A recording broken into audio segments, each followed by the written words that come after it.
नमस्कार दोस्तों, स्वागत है आप सभी का एक बार फिर से। आज की जो कहानी है जीवन की बड़ी सीख देने वाली कहानी है, ज्ञानवर्धक कहानी है। इसे सुन लेने से, इसमें बताई बातों पर अमल करने से जिंदगी में कभी आपको हार का सामना नहीं करना पड़ेगा, ना किसी के सामने झुकना पड़ेगा। ये एक तीतर की कहानी है। तीतर को बताई 8 बातें कुछ ऐसी है। तीतर कहता है कि जो इंसान अपने जीवन में सुख समृद्धि पाना चाहता है, हमेशा सुखी जीवन जीना चाहता है, वो इंसान इन 8 बातों को अपने जीवन में हमेशा याद रखें और हो सके तो इन 8 बातों को अपने संतानों को भी जरूर बता के जाएं। ऐसी 8 अनमोल बातें तीतर बताता है जो दिव्य साधु महाराज ने उसे बताई। तीतर कहता है कि जो इंसान इन 8 बातों को अपने जीवन में उतार के रखता है, उसके जीवन में कभी भी किसी भी प्रकार का कोई संकट आ नहीं सकता। वो इंसान अपने जीवन में कभी धोखा नहीं खा सकता। ये 8 बातें हम आपको एक कहानी के माध्यम से बताएंगे। लेकिन दोस्तों, उससे पहले आपसे गुजारिश है कि वीडियो को पूरा अवश्य देखें, क्योंकि अधूरी जानकारी, आधा अधूरा ज्ञान हमेशा घातक होता है। वीडियो को शेयर भी करें। आते हैं कहानी पर। एक जंगल में एक तीतर रहता था। उसके 2 बच्चे थे। उस तीतर की पत्नी बड़ी भोली थी, बड़ी सीधी सादी थी। उसके पेट में कभी कोई बात नहीं रुकती थी। कोई भी बात वो सुनती तो हर किसी से कह देती थी। उनके जितने भी मित्र थे, जितने भी अड़ोसी पड़ोसी थे, उन सभी को ये बात अच्छी तरह मालूम थी कि तीतर की घरवाली के पेट में कभी कोई बात रुकती नहीं है। इसी बात को लेकर तीतर बड़ा परेशान था। वो तीतर जंगल में जाता, शिकार करता और शिकार लाकर अपने बीवी बच्चों को खिलाता, उनका पालन पोषण करता। उसी जंगल में कई और पक्षी भी रहा करते थे। उनके पड़ोस में उनका मित्र कौवा रहता था। ये कौवा उस तीतर का पड़ोसी मित्र था और कौवा हर बार तीतर से पूछा करता कि तीतर भाई, तुम कहाँ जाते हो? अच्छे अच्छे शिकार करके लाते हो और अपने बच्चों को अच्छा अच्छा भोजन खिलाते हो। ऐसा तुम क्या करते हो, जरा मुझे भी बताओ। वो तीतर अपना भेद कभी नहीं खोलता, लेकिन तीतर की आदत थी कि वो अपने घरवाली से इस बात को कह देता था कि मैं इस तरीके से शिकार ढूंढता हूँ और इस तरीके से शिकार करके लेकर आता हूँ। वो तीतर और किसी को अपनी बात नहीं बताता था, लेकिन उसकी घरवाली जो बड़ी भोली थी, बड़ी सीधी थी, उसके पेट में कभी कोई बात नहीं रुकती थी। और तीतर से कुछ पता नहीं चलने पर वो कौवा तीतर की घरवाली से इस बात को पूछता था कि तुम्हारा पति कहाँ जाता है और कैसे शिकार करके लाता है। वो तीतर अपने घरवाली को खूब समझाता कि तुम किसी से कुछ मत कहा करो। अगर तुम ऐसे करती रही तो एक दिन ऐसा आएगा कि हमारे खाने के लाले पड़ जाएंगे, हमें भोजन मिलना बड़ा मुश्किल हो जाएगा। लेकिन उस तीतर की पत्नी भोली थी और भुलक्कड़ भी। वो कुछ देर उस बात को याद रखती, लेकिन कुछ देर बाद पति तीतर ने कही बात को भूल जाती। इसी बात को लेकर वो तीतर बड़ा चिंतित रहता था, क्योंकि तीतर मेहनत से भोजन इकट्ठा करके लाता था। हर रोज नई जगह खोजने की कोशिश करता था, नई जगह खोजकर अपना भोजन तलाश करता। लेकिन जब शाम को आकर अपनी पत्नी को बताता, वो बात पत्नी दूसरे दिन उस कौवे को बता देती। कौवा अक्सर इसी फिराक में रहता और तीतर की पत्नी को अक्सर पूछा करता कि तुम्हारा पति कहाँ गया था, इतने कम समय में भोजन कहाँ से लाया। वो कहता कि हम दिन भर भटकते रहते हैं, लेकिन हमें कहीं भोजन नहीं मिलता, और तुम्हारा पति ऐसा क्या करता है जो फट से जाता है और फट से भोजन लेके आता है। कौवे की इस बात को सुनकर उस तीतर की पत्नी वो सारी बातें बता देती जो तीतर उससे कहता, क्योंकि तीतर रोज जाता और रोज नई जगह खोज करके भोजन लेकर आता। और आते ही उसकी पत्नी पूछती कि आज कहाँ से लेके आए हो। वो तीतर अपनी पत्नी को बताता कि मैं फला जगह से भोजन लेकर आया हूँ। दूसरे रोज जब कौवा उस तीतर की पत्नी से पूछता तो वो तीतर की पत्नी उस कौवे को बता दिया करती। फिर कौवा वहाँ से चलता और उस तीतर वाली जगह पर अपना कब्जा बना लेता। तीतर को वहाँ आसपास भी भटकने नहीं देता। इसी परेशानी को लेकर तीतर बड़ा दुखी हुआ था, क्योंकि जिस जगह को तीतर खोजकर अपने भोजन का प्रबंध करता, उसी जगह पर जाकर कौवा अपना कब्जा बना लेता था। तीतर बार बार अपनी पत्नी को समझाता और कहता कि तुम्हारे पेट में कभी कोई बात नहीं रुकती है, तुम्हें बात बताना ही बेकार होता है। तुम्हें जो भी बात बताई जाती है तुम अन्य पक्षियों को बता देती हो, और वो पक्षी जाकर उस जगह पर अपना कब्जा कर लेते हैं जिस जगह को मैं खोजता हूँ। तीतर बड़ा परेशान रहने लगा।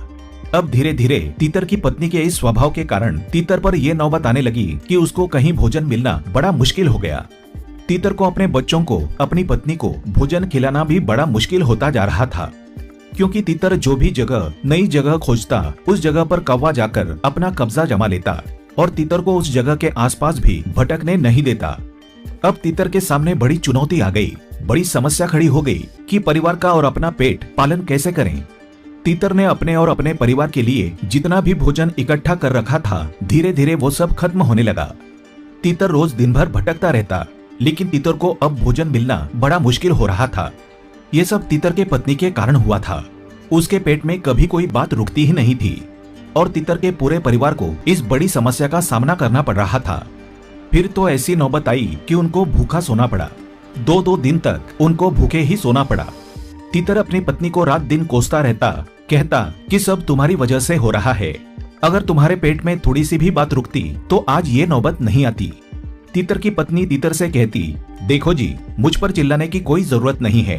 अगर आपकी क्षमता नहीं है हमारा पेट पालने की तो आप वैसा बता दीजिए। फालतू में आप मुझ पर दोष मढ़ते हो।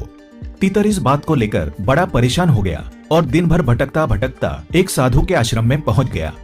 साधु के आश्रम में पहुंचकर साधु को प्रणाम करके वहां चुप होकर बैठ गया। जब साधु ने उस तीतर को देखा कि तीतर बड़ा शांत बैठा है, साधु सोचने लगा कि इस तीतर के जीवन में कोई बड़ी समस्या है, कोई बड़ी परेशानी है। वो साधु उस तीतर के पास गया और तीतर से पूछने लगा कि तीतर, तुम्हारी ऐसी कौन सी समस्या है जो तुम इतने परेशान बैठे हो? लगता है कोई गंभीर समस्या है। तीतर ने साधु महाराज को प्रणाम किया और साधु को वो सारी घटनाएं सुनाई। तीतर कहने लगा, साधु महाराज, मेरी पत्नी के कारण मुझे ये दिन देखने पड़ रहे हैं। मैं हर रोज नए भोजन की खोज करता और अपने परिवार का पालन पोषण करता था, लेकिन जब मैं भोजन लेकर शाम को घर जाता तो मेरी पत्नी मुझसे पूछा करती कि आज भोजन कहाँ से लेकर आए हो, और मैं अपनी पत्नी को वो सारी बातें बता देता था। मैं यही सोचता था कि मेरी पत्नी मेरी जीवन संगिनी है और पत्नी से किसी भी बात का भेदभाव नहीं रखना चाहिए। इसी विचार से मैं अपनी पत्नी से पूरी बातें बता दिया करता था। लेकिन मेरी पत्नी बड़े भोले स्वभाव की है, बड़ी भुलक्कड़ है। पड़ोसी कौवा मेरी पत्नी से आके पूछता था कि तुम्हारा पति क्या करता है और कहाँ से भोजन लेकर आता है। मेरी पत्नी वो सारी बातें उस कौवे को बता दिया करती थी। दूसरे दिन वो कौवा जाकर उस स्थान पर अपना कब्जा जमा लेता था और हमसे कहता था कि यहाँ तुम्हारा आना मना है। हमें उस जगह पर भटकने भी नहीं देता था। इसी वजह से आज मेरी पत्नी के कारण ये नौबत आ गई है कि हमें एक समय का भोजन मिलना भी बड़ा मुश्किल हो रहा है। मेरे बच्चे भूखे बैठे हैं। इसी चिंता को लेकर मैं बड़ा दुखी हुआ हूँ। वो साधु महाराज तीतर से कहते हैं कि ये तुम्हारी मूर्खता है। जब तुम्हें ये मालूम है कि तुम्हारी पत्नी भुलक्कड़ स्वभाव की है, सीधी है, भोली है और उसके पेट में कभी कोई बात नहीं रुकती, तो तुम्हें ऐसी कोई बात उसको बतानी ही नहीं चाहिए जो तुम्हारे मतलब की हो। और जिस बात को किसी को बताने से तुम्हारा बुरा हो जाए, ऐसी बात को आप हमेशा अपने तक ही सीमित रखें। साधु महाराज तीतर से कहने लगे, तीतर, अब तुम मेरी बात गौर से सुनो। मैं तुम्हें ऐसी 7 बातें बताऊंगा। अगर तुम अपने जीवन में इन 7 बातों पर अमल करोगे तो कभी भी जीवन में दुख नहीं पाओगे। सबसे पहली बात साधु महाराज तीतर को बताते हैं, अपनी मजबूरी। अपनी मजबूरी कभी किसी को मत बताना, चाहे वो पत्नी हो या पुत्र हो या कोई मित्र हो। अपनी मजबूरी कभी किसी को मत बताना। अगर आप अपनी मजबूरी किसी को बताते हैं तो सुनने वाला आपकी मजबूरी का हमेशा फायदा उठाएगा, हमेशा आपको नीचा दिखाने की कोशिश करेगा। इसलिए अपनी मजबूरी कभी किसी को नहीं बतानी चाहिए। दूसरी बात साधु महाराज तीतर को बताते हैं। साधु महाराज कहते हैं कि तीतर भाई, दूसरी बात जो मैं तुमको बताने वाला हूँ ये बहुत ही खास और बहुत ही महत्वपूर्ण जानकारी है। इसको अपने जीवन में हमेशा याद रखना। साधु महाराज तीतर को दूसरी बात बताते हैं। कहते हैं, अपने भूतकाल की गलतियां और अपने भविष्य की रणनीति दोनों बातें कभी किसी को नहीं बतानी चाहिए। अगर आप अपने भूतकाल की गलतियां बताते हैं तो सामने वाला आपकी उन गलतियों को पकड़कर आपको हमेशा नीचा दिखाने की कोशिश करेगा, आपको कभी भी ऊपर नहीं उठने देगा। हो सकता है आपके बने काम को बिगाड़ दें। इसलिए अपने भूतकाल की गलतियां कभी किसी को नहीं बतानी चाहिए। और अगर आप भविष्य की रणनीति औरों को बताते हैं तो सामने वाला आपसे पहले उसके अनुसार रणनीति तैयार कर लेगा और आपको हमेशा परास्त होने का खतरा बना रहेगा। इसलिए अपने भविष्य की रणनीति कभी किसी को नहीं बतानी चाहिए। तीसरी बात साधु महाराज तीतर को बताते हैं। कहते हैं कि अपने घर की बातें कभी किसी को नहीं बतानी चाहिए। आपके घर में जो भी बातें होती हैं, पति पत्नी में होती हैं, पिता पुत्र में होती हैं, घर की जो भी बातें हैं कभी किसी को नहीं बतानी चाहिए। अगर आप अपने घर की बातें सामने वाले को बताते हैं तो आप अपने समाज में मान प्रतिष्ठा को खो बैठेंगे। कभी भी आप अपने समाज में ऊंचा उठकर नहीं बोल पाएंगे। सामने वाला आपकी घर की बातों को सुनकर मौके का फायदा उठाएगा। इसलिए अपने घर की बातें कभी किसी को भूलकर भी नहीं बतानी चाहिए। चौथी बात साधु महाराज तीतर को बताते हैं। वो कहते हैं, अपनी कमाई का जरिया। अपनी कमाई का जरिया कभी किसी को नहीं बताना चाहिए। आप कहाँ से कमाई कर रहे हैं, कहाँ से भोजन का इंतजाम करते हैं, किसी को बताना नहीं चाहिए। अगर आप अपनी कमाई का जरिया सामने वाले को बताते हैं तो हो सकता है आपकी कमाई का जरिया खत्म ही हो जाए और सामने वाला तुम्हारी कमाई पर जाकर अपना अधिकार जमा ले। दर्शकों, जिस तरीके से उस तीतर के साथ हो रहा है कि तीतर रोज नई जगह खोजता है और उस जगह पर जाकर कौवा अपना कब्जा जमा लेता है, इसी तरीके से अगर आप कमाई का जरिया सामने वाले को बताते हैं तो हो सकता है सामने वाला आपकी कमाई के जरिए पर अपना अधिकार जमा ले और आपकी कमाई का जरिया ही खत्म हो जाए। इसलिए अपनी कमाई का जरिया कभी किसी को बताना नहीं चाहिए। आप क्या करते हैं, क्या नहीं करते हैं, कभी किसी को नहीं बताना चाहिए। पांचवी बात, साधु महाराज तीतर को समझाते हैं, कहते हैं कि अपनी कमजोरी और अपनी ताकत ये भी किसी को नहीं बतानी चाहिए। अगर आप अपनी कमजोरी बताते हैं तो सामने वाला आपकी कमजोरी का फायदा उठाएगा और अगर आप अपनी ताकत बताते हैं तो सामने वाला आपकी ताकत का तोड़ निकाल सकता है, आपकी ताकत को खत्म कर सकता है। इसलिए अपनी कमजोरी और अपनी ताकत भी किसी को नहीं बतानी चाहिए। कितना भी घनिष्ठ मित्र हो, कितनी भी नजदीकियां हो, अपनी कमजोरी और अपनी ताकत कभी भी किसी को नहीं बतानी चाहिए। छठी बात, साधु महाराज उस तीतर को कहते हैं कि कभी भी जीवन में अपने मित्र और अपने शत्रुओं के बारे में किसी को नहीं बताना चाहिए। अगर आप किसी को बताते हैं कि फला आदमी मेरा मित्र है तो हो सकता है भविष्य में सामने वाला आपकी मित्रता ही खत्म कर दें और आपके मित्र को आपका ही शत्रु बना दें। इसलिए अपने मित्र के बारे में कभी किसी को ना बताएं। और अगर आप अपने शत्रुओं के बारे में किसी को बताते हैं तो हो सकता है सामने वाला आपके शत्रु से जा मिले और आपके शत्रु का बल और भी अधिक हो जाए। इससे आपको ही अधिक खतरा हो सकता है।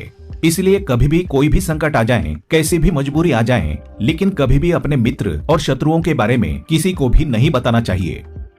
सातवीं बात, साधु महाराज बताते हैं, तीतर भाई गौर से सुनिए, दिया हुआ दान कभी भी किसी को नहीं बताना चाहिए। अगर आप दाएं हाथ से दान देते हैं तो बाएं हाथ को भी पता नहीं चलना चाहिए। अगर आप दिए हुए दान के बारे में किसी दूसरे को बताते हैं, अपनी बढ़ाई के चक्कर में बताते हैं, अपनी डींगे हाँकने के चक्कर में दिए हुए दान को किसी अन्य को बता देते हैं तो आपका दिया हुआ दान व्यर्थ चला जाएगा और उसका आपको कोई फायदा नहीं मिलेगा। इसलिए दान के बारे में कभी किसी को नहीं बताना चाहिए। तो ये 7 बातें साधु महाराज ने तीतर को समझाई। तीतर के मन में 7 बातें बिल्कुल बैठ गई। तीतर ने उन बातों पर अमल कर लिया। फिर धीरे धीरे तीतर ने अपनी पत्नी को बातें बताना बंद कर दिया। उसके बाद तीतर का जीवन पहले जैसा सुखमय हो गया। तीतर अपना जीवन सुख से व्यतीत करने लगा।